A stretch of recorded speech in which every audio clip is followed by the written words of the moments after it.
One very strange role would be somebody that works with me as kind of a research assistant archivist. Although we wouldn't just be archiving, we'd be getting things ready for publication.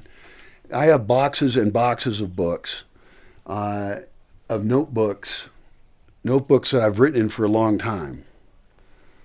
And I need to have somebody sitting right next to me with a computer, and somebody who can type quickly and can learn terms really fast and understands the goals.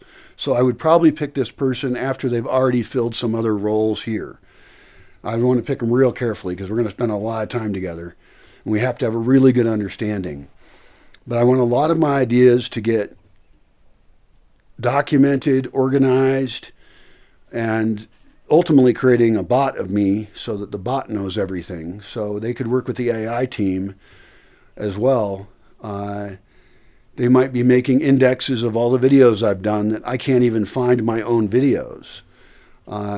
They could also work with the web design team to get this stuff online and shareable in various forms in different forums.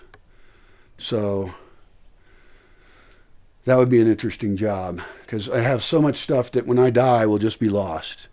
And a lot of it's very creative thoughts I've had since I was, 18 years old. And I would like to save that somehow.